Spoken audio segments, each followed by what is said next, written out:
कोण खरं कोण खोटं हे सध्या कळत नाहीये आणि ही परिस्थिती निर्माण झाली ती म्हणजे तुरुंगात असलेल्या राणा दाम्पत्याने केलेल्या आरोपांमुळे आणि त्यानंतर पोलिसांनी केलेल्या खुलास्यामुळे। राणा दाम्पत्याने आता जे आरोप केलेले होते पोलिसांवरती, त्यांची छळवणूक झाल्याच्या संदर्भातले आरोप करण्यात आलेले होते, त्या आरोपांना मुंबई पोलिसांनी आज उत्तर दिलंय आणि जी माहिती समोर आली आहे त्या माहितीनुसार राणा दाम्पत्याने एक प्रकारे पोलिसांची प्रतिमा मलिन करण्याचा प्रयत्न केलेला होता, पण पोलिसांनी तो हाणून पाडला अशी बाब आता समोर आलेली आहे। या महत्त्वाच्या 3 घडामोडी बघा। नवनीत राणांनी पोलिसांविरोधात अॅट्रॉसिटी केस दाखल करण्याचा प्लॅन केला होता, त्यांचा हा प्लॅन फेल गेल्याची माहिती समोर आली आहे। नवनीत राणा यांच्यावर पोलिसांनी प्रतिमा मलिन करणं, पोलिसांवर खोटे आरोप करणं या प्रकरणी एक नवा गुन्हा नोंद होण्याची शक्यता आहे। तर दुसरीकडे 29 तारखेपर्यंत नवनीत राणा आणि रवी राणा या दोघांनाही जेलमध्ये राहावं लागणार आहे। राणा दाम्पत्याच्या याचिकेवर उत्तर देण्याचे निर्देश राज्य सरकारला देण्यात आलेत। तर राणा दाम्पत्याचा मुंबई पोलीस आयुक्तांनी पोलीस स्टेशनमध्ये चहा पितानाचा व्हिडिओ ट्विट केला।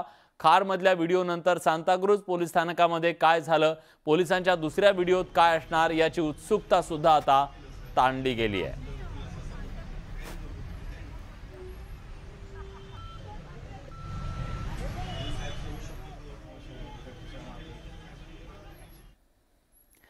खासदार नवनीत राणा यांनी आपण मागासवर्गीय असल्यामुळे आपल्याला पाणी सुद्धा दिलं गेलं नाही अशा प्रकारचा गंभीर आरोप करून एक प्रकारे सनसनाटी निर्माण केली।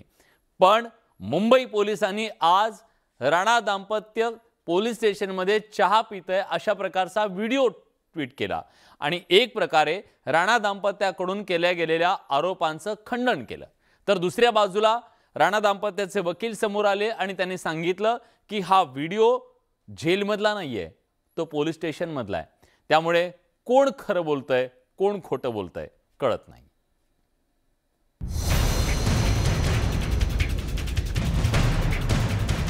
खासदार नवनीत राणा आणि आमदार रवी राणा सीसीटीव्ही फुटेजमध्ये चहा पिताना दिसतायत। त्यांच्या समोर टेबलावर पाण्याची बाटलीही ठेवलेली आहे।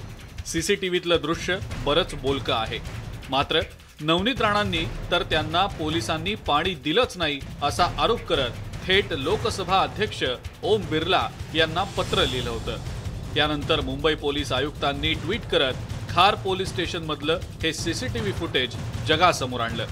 सीसीटीव्ही फुटेजमुळे या प्रकरणाला वेगळीच कलाटणी मिळाली आहे। त्यामुळे शिवसेनेचे खासदार संजय राऊत यांनी पांडेंवर स्तुती सुमनं उधळली, तर आदित्य ठाकरेंनीही या विषयावरून टोला लगावलाय।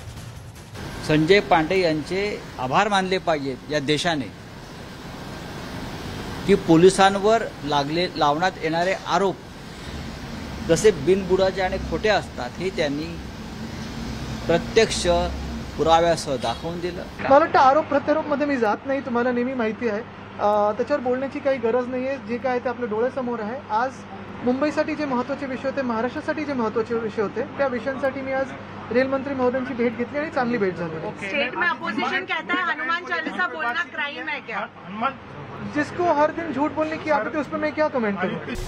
राणांचे वकील रिजवान मर्चंट यांनी पोलीस आयुक्त संजय पांडे यांच्या ट्विटरवरील सीसीटीव्ही फुटेज संदर्भात वेगळाच मुद्दा मांडला। खार नव्हे तर सांताक्रूज पोलीस स्टेशनमध्ये पाणी देण्यात आलं नव्हतं असा दावा त्यांनी केलाय। लगभग सुबह के 1 बजे रवि राणा को और नवनीत कौर राणा दोनों को खार पुलिस स्टेशन से सांताक्रूज पुलिस स्टेशन ट्रांसफर किया गया। उनको सांताक्रूज पुलिस स्टेशन के लॉकअप में डिटेन करने के लिए। ये जो क्लिपिंग है ये खार पुलिस स्टेशन की है। इस खार पुलिस स्टेशन की क्लिपिंग का वास्ता नवनीत कौर राणा की कंप्लेंट के साथ में कहीं तक नहीं लगता।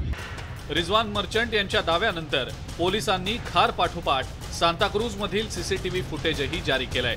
त्यामुळे नवनीत राणांच्या आरोपांची धार कमी झाली आहे। एकंदरीतच राणा दाम्पत्य पोलिसांकडून छळवणूक झाल्याचा आरोप करत असतानाच सीसीटीव्ही फुटेजमधून मात्र त्यांचा सरकारी पाहुणचार होत असल्याचं स्पष्ट होत आहे। Bureau report, news 18 Lokmat. दरम्यान नवनीत राणा ज्या खासदार आहेत त्यांनी सांगितलं की आपली कशी छळवणूक होतीये, पण त्यांचा हा आरोप धादांत खोटा असल्याचं त्यांच्यासोबत असं काही घडलंच नसल्याचं राज्याच्या गृहमंत्र्यांनी सांगितलेलं आहे। दिलीप वळसे पाटील यांनी स्पष्ट केले की आपण त्याच्याबद्दलची माहिती घेतली आणि त्यांच्यासोबत असं काही घडलंच नाही। ऐकूयात ते काय म्हणाले। मैंने कल ही बताया इसके बारे में कि ये जो सभी बातें हैं इसके बारे में हम इंक्वायरी करेंगे, लेकिन मेरी जो प्राथमिक इंफॉर्मेशन है ऐसा कुछ हुआ नहीं। इसके बारे में राज्य के जो मुख्य सचिव है उनको लोकसभा से एक पत्र प्राप्त हुआ है और उसमें जो फैक्चुअल रिपोर्ट है वो फैक्चुअल रिपोर्ट मांगा है, तो वो फैक्चुअल रिपोर्ट गवर्नमेंट टाइम से पहले भेज दे। दरम्यान या सगळ्या प्रकरणी सरकारी वकिलांनी काय दावा केलाय आणि राणा दाम्पत्याच्या वकिलांचं काय म्हणणं आहे जाणून घेऊयात। हमने 29 तारीख के ऊपर रिप्लाई के लिए रिक्वेस्ट एक्सेप्ट कर ली है।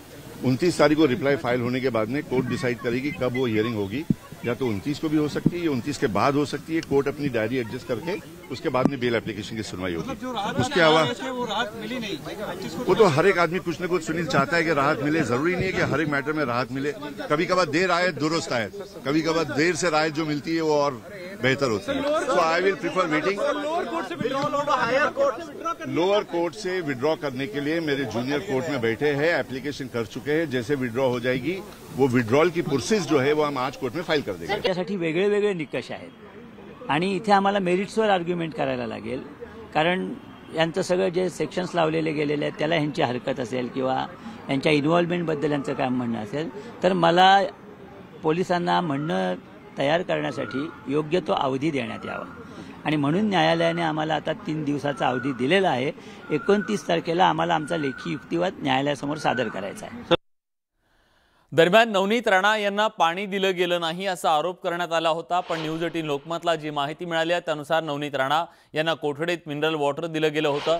न्यूज 18 लोकमतला सूत्रांनी ही माहिती दिली आहे। राणा करत असलेल्या आरोपात तथ्य नाही। नवनीत राणांना स्पेशल चहा जेवण दिलं गेलं। लवकरच दुसरा व्हिडिओ जारी करणार असल्याचं पोलीस सूत्रांनी न्यूज 18 लोकमतला सांगितलंय।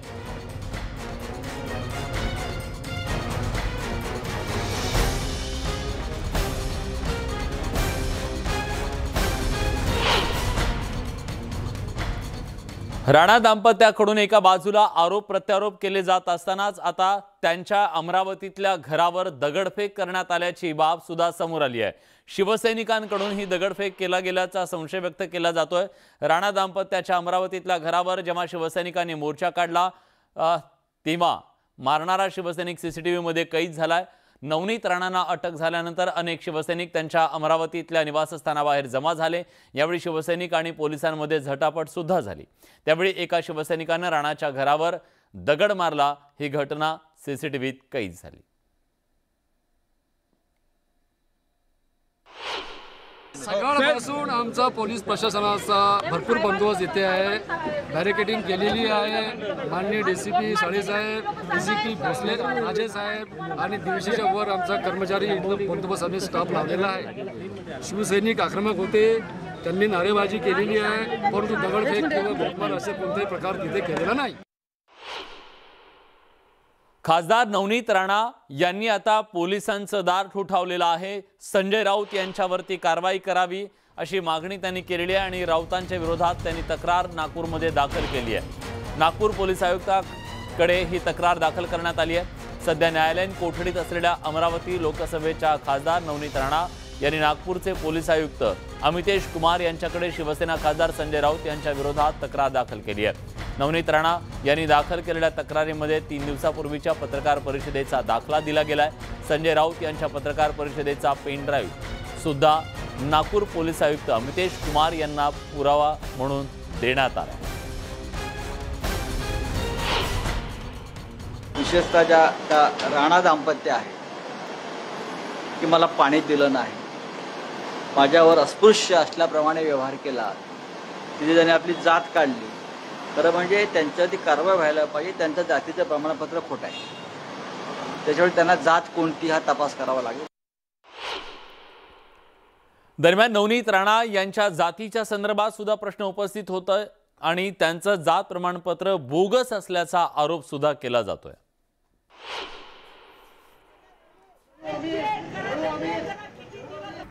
नवनीत राणा यांचं जात प्रमाणपत्र बोगस असल्याचा आरोप राज्याचे गृहनिर्माण मंत्री जितेंद्र आव्हाड यांनी केलाय। देशात जाती धर्माच्या नावाखाली वातावरण गढूळ करण्याचा प्रयत्न असल्याचं सुद्धा जितेंद्र आव्हाड म्हणाले। तुम उस जाति पे आए जो जाति यहाँ के उच्च न्यायालय ने, बम्बई हाई कोर्ट ने खारिज कर दी, उसको सुप्रीम कोर्ट ने स्टे दे रखा है। तो अभी भी आप पूर्ण उसके जाति के सर्टिफिकेट से पूरे बाहर नहीं आए हैं। अभी भी हाई कोर्ट का वो डिसीजन साबित है कि लोग, हाई कोर्ट ने कहा कि ये तुम्हारा जाति सर्टिफिकेट सच्चा नहीं है। तो लोगों के सच्चाई सब सामने आती है ना। जब कल वो हिंदुत्ववादी बन के गई थी, आज वो जाति पे आई है, तो एक जगह पे रहो ना भाई। दरम्यान किरीट सोमय्या यांनी आज एक आणखी गंभीर आरोप केलेला आहे। आरोप केलेला आहे की त्यांची तक्रार दाखल करून घ्यायला नकार देण्यात आलेला आहे। किरीट सोमय्या यांची तक्रार दाखल करून घेण्यास खार पोलिसांनी विरोध केलेला आहे। मुख्यमंत्री उद्धव ठाकरेंच्या सांगण्यावरून पोलीस आयुक्तांनी तक्रार दाखल करून घेण्यास नकार दिल्याचा आरोप किरीट सोमय्या यांनी केला आहे। तसंच उद्या 12:30 वाजता आता किरीट सोमय्या राज्यपालांची भेट घेणार आहेत। संजय पांडेंनी बोगस FIR दाखल केल्याचा आरोप किरीट सोमय्या यांनी केलाय। तसंच खार पोलिसांनी आधी तक्रार दाखल करून घेण्याची तयारी दाखवली, नंतर मात्र पोलीस आयुक्तांना फोन आल्यानंतर तक्रार घ्यायला नकार दिल्याचा आरोप सुद्धा किरीट सोमय्या यांनी केलाय। बांद्रा पोलीस स्टेशनने एक फेक FIR रजिस्टर केली, ती खार पोलीस स्टेशनला पाठवण्यात आली। त्या FIR तगडा PDला देण्यात आली। ती फेक FIRच्या आधारावर संजय पांडेंनी कारवाई सुरू केली। 154 च्या अंतर्गत FIR वर किरीट सोमय्याची सही हवी होती। काय मुंबई पोलीस कमिशनरला माहित नाही? मग विदाउट सिग्नेचरची FIR मुंबई पोलीस कमिशनरने रजिस्टर केली आहे। हे उद्धव ठाकरेच्या गुंडांना वाचवण्यासाठी केली आहे।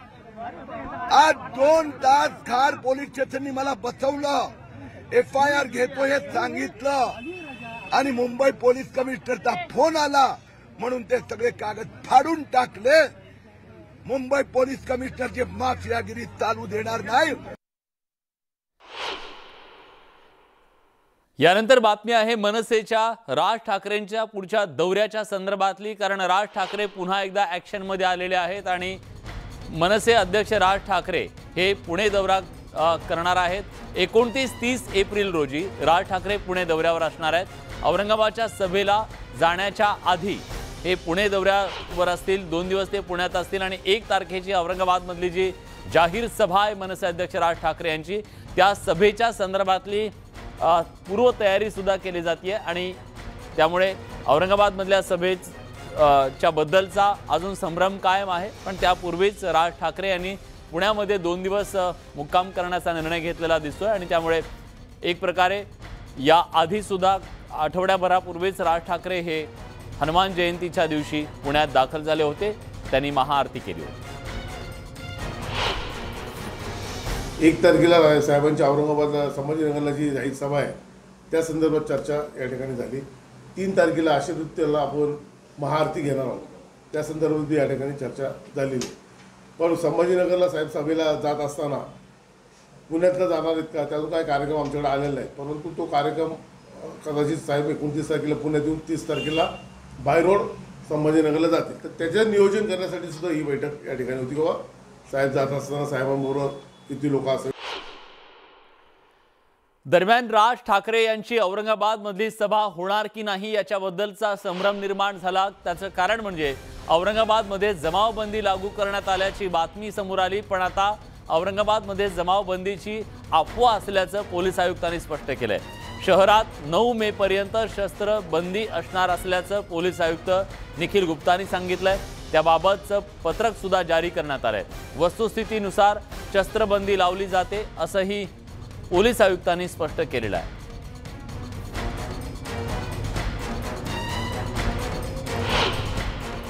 वर्षभर बॉम्बे पोलीस ॲक्ट कलम 37(1) आणि 3 नुसार आदेश काढत असतो।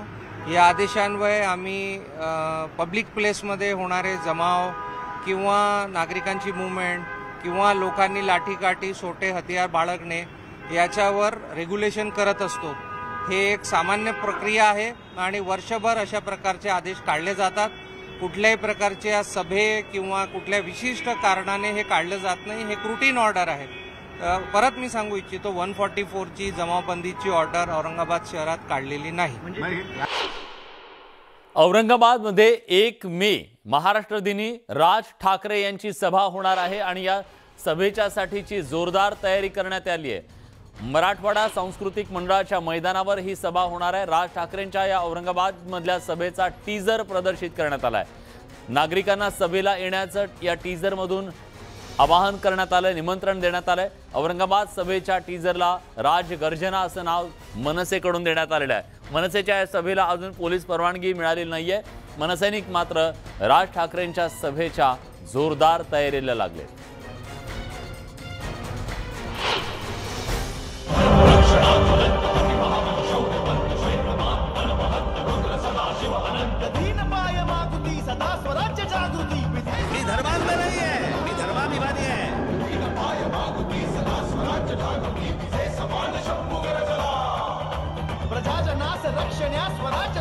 जमलेल्या माझ्या तमाम हिंदू बांधवांनो, भगिनींनो आणि मातांनो,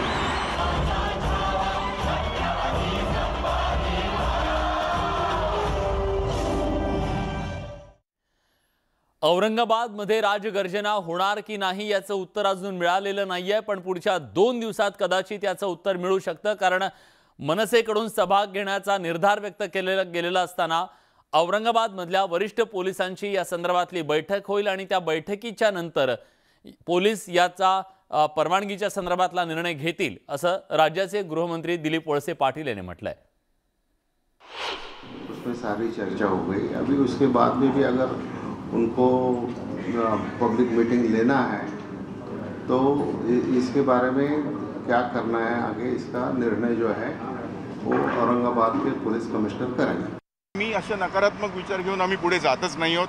ती परवानगी मिळेल. आमची सभा धणक्यामध्ये जोरदार आणि अतिप्रचंड अशी होईल अशी मला खात्री आहे आणि विश्वासही आहे. आम्ही त्यांच्या संपर्कामध्ये आहोत आत्ता आणि मला पूर्ण विश्वास आहे की 1-2 दिवसामध्ये तशा पद्धतीची आम्हाला परवानगी मिळेल.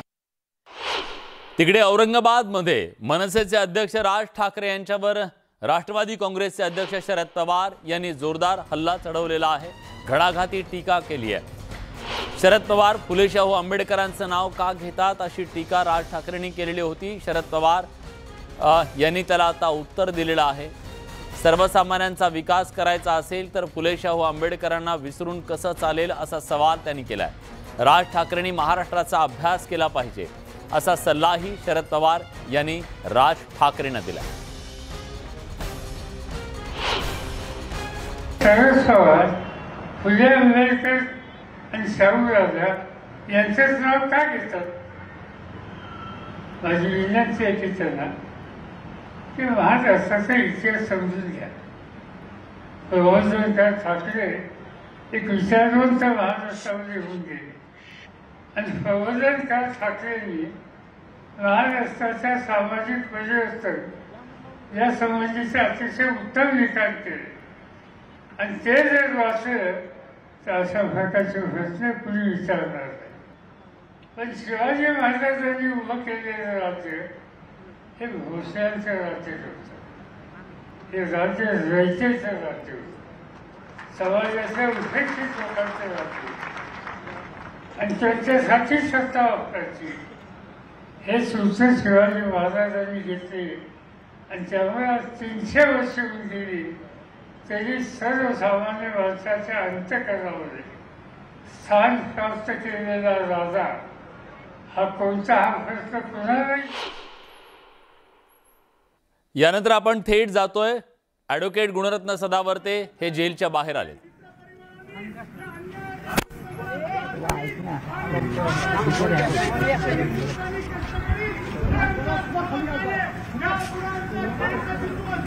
भ्रष्टाचार आणि या महाराष्ट्राला सुजलाम करण्यासाठी जे जे करता येईल ते आम्ही करू. परंतु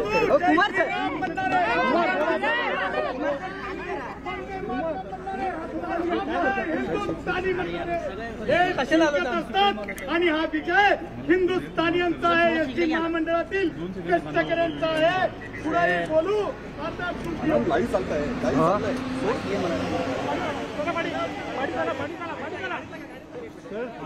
तर वकील गुणरत्न सदावर्ते यांची जेलमधून सुटका झालेली आहे आणि ते आपल्या या गाडीतून घराकडे निघालेले आहेत असं कळतंय. बघूया या संदर्भातले अधिक अपडेट जाणून घेऊया. त्यांचं स्वागत सुद्धा करण्यात आलेलं होतं. प्रशांत बाग आपले प्रतिनिधी आता आपल्यासोबत आहेत. प्रशांत, अखेर ते घराकडे निघालेले आहेत, पोलिसांना ताबा मिळाला नाही. पुणे पोलिसांना काय माहिती? प्रशांत, माझा आवाज तुमच्यापर्यंत पोहोचतोय? हो विलास, आवाज पोहोचतोय. हा, काय नेमकं घडलं? कारण सस्पेन्स होता. जेलमध्ये जाणार की घरी जाणार? तो सस्पेन्स अखेर आता मिटला आहे की हायकोर्टानं जे त्यांना संरक्षण दिले त्या संरक्षणाची अंमलबजावणी पूर्णपणे कारागृहात जाण्यात आलेली आहे. ॲडव्होकेट गुणरत्न सदावर्ते यांची मुक्तता झाली आहे. ते त्यांच्या खासगी वाहनानं त्यांच्या निवासस्थानी रवाना झालेले आहेत. पुणे पोलिसांचं पथक हे आपण बघतोय की याच ठिकाणी हे पुणे पोलिसांचं पथक मात्र असंच इथे थांबून आहे. त्यांची गाडी इथे आहे, आणखीन तेही इथेच आहे, पण पुणे पोलिसांना मात्र कारागृह प्रशासनानं ताबा द्यायला नकार दिला. हायकोर्टाचा जो आदेश आहे त्या आदेशाची अंमलबजावणी करणं हे आमचं आद्य कर्तव्य आहे. अशा प्रकारची स्पष्ट त्यांना ज्या प्रकारे त्यांना सांगण्यात आलं हे आपल्याला समजतंय की हायकोर्टानं त्यांना संरक्षण दिलेलं आहे आणि अर्थातच त्यांची दामदार मुक्तता झाली आहे. गुणरत्न सदावर्ते यांची तब्बल 19व्या दिवशी म्हणजे 8 एप्रिलला सिल्लोर ओकवर जो हल्ला झाला होता त्यानंतर त्या प्रकरणामध्ये त्यांची अटक झाली होती. महाराष्ट्रामध्ये वेगळ्या ठिकाणी अनेक ठिकाणी गुन्हे दाखल झाले होते आणि यानंतर त्यांची महाराष्ट्रात वेगळ्या ठिकाणी म्हणजे कोल्हापूर असो, पुणे असो, अकोला असो, अकोट असो या सगळ्याच ठिकाणी दाखल गुन्ह्यांमध्ये वेगळ्या ठिकाणी ताबा मागण्यासाठी पोलिसांची धावपळ सुरू झाली होती. आज सुद्धा पुणे पोलिसांचं हे पथक गेल्या 2 दिवसांपासून या ठिकाणी ठाण मांडून होतं, पण त्यांना ताबा द्यायला नकार देण्यात आलेला आहे. पोलिसांना तपासात सहकार्य करा अशा प्रकारचे निर्देश हायकोर्टानं आज त्यांना जामीन देताना स्पष्ट दिलेले आहे. अर्थातच त्याचं अंमलबजावणी ते करतील. बाहेर आल्यानंतर मात्र गुणरत्न सदावर्ते यांनी हा माझा लढा जो आहे हा सुरूच राहणार आहे हा पूर्णपणे यलगार केला. आपल्या गाडीत बसत असताना सुद्धा प्रसारमाध्यमांशी बोलताना प्रचंड मोठी गर्दी होती पोलिसांची, लोकांची, बघ्यांची. या सगळ्या कोलाहलमध्ये सुद्धा माझा लढा हा जिवंत आहे, माझा लढा हा चालूच राहणार आहे आणि माझा संविधानावर विश्वास आहे. मला अखेर बोलताना ठीक आहे, बघूया पुढे काय काय होतंय. धन्यवाद तुम्ही दिलेल्या सगळ्या सविस्तर माहितीबद्दल. आणि यासोबत बुलेटिनमध्ये आपण एक छोटासा ब्रेक घेतोय. कुठे जाऊ नका, पहा फक्त न्यूज 18 लोकमत.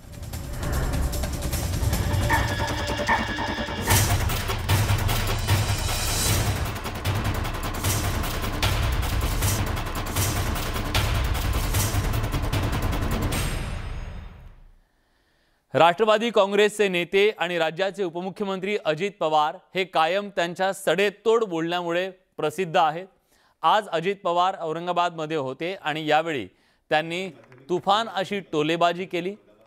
औरंगाबादमध्ये आयोजित केलेल्या पुस्तक वाटप आणि मुख्याध्यापक कार्यशाळेमध्ये अजित पवार बोलत होते.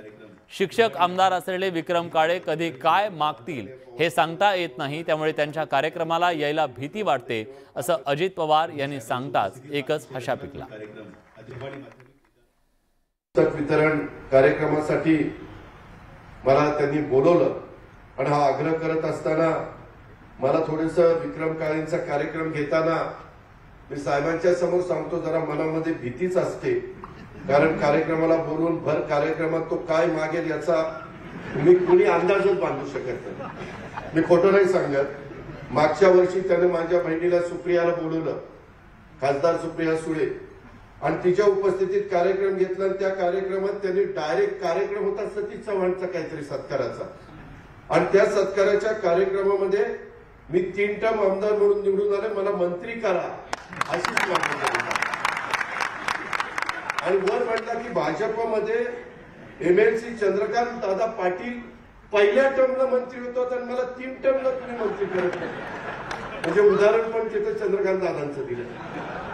सतीश चव्हाण मला म्हणाला दादा कार्यक्रम माझा होता, माझं तर दिलं सोडून मंत्री पण स्वतःच मागत होतं.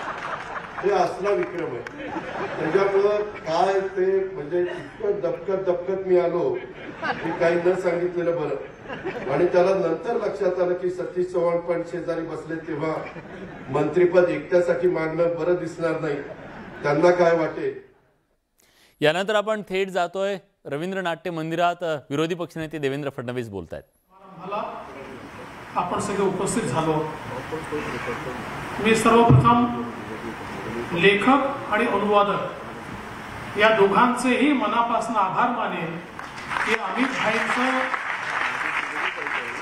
एक प्रकारे संपूर्ण जीवनपट अतिशय सुंदर पद्धतीनं आपल्या समोर आणला आणि ज्याचा उल्लेख झाला की हे केवळ एखाद्या नायकाचं चरित्र नाही, तर हे पुस्तक म्हणजे जनसंघ, भारतीय जनता पार्टी यांच्या वाटचालीचं आणि त्या वाटचालीमध्ये अमित शहांचं जे पर्व आहे त्या पर्वाचा एक आलेख आहे की ज्याच्या माध्यमातून भारतीय जनता पक्षामध्ये सामान्य कार्यकर्ता कसा संस्कारित होतो आणि मोठा होतो आणि तो काय असामान्य कार्य करू शकतो या गोष्टीची प्रेरणा आपल्याला या पुस्तकाच्या माध्यमातून मिळते. खरं म्हणजे माझ्या पूर्ववक्त्यांनी इतकं सुंदर विश्लेषण केलंय, म्हणजे रमेश पतंगे असतील, उदयजी निरुगकर असतील किंवा पल्लवी जोशी असतील, अतिशय सुंदर पद्धतीनं त्यांनी अमितजींबद्दल, त्यांच्या कार्यपद्धतीबद्दल वेगवेगळे विषय आपल्यासमोर मांडले आहेत. आणि या पुस्तकाने देखील त्यांच्या संपूर्ण वाटचालीचा आढावा घेत असताना कुठेही लेखकाने अतिशयोक्तीमध्ये न जाता जी वस्तुनिष्ठ आहे, जी वस्तुस्थिती आहे ती या पुस्तकातनं मांडण्याचा प्रयत्न केला. एखादा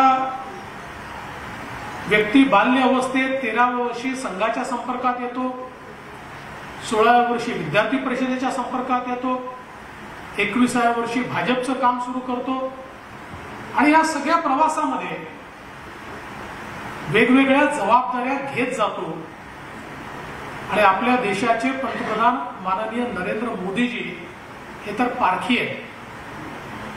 त्यांना हिरा कुठेही दडला असला तरी तो शोधतायत आणि त्यामुळे हा हिरा त्यांनी शोधून काढला आणि अतिशय तरुण अवस्थेमध्ये गुजरात फायनान्स कॉर्पोरेशनची पहिल्यांदा जबाबदारी दिली.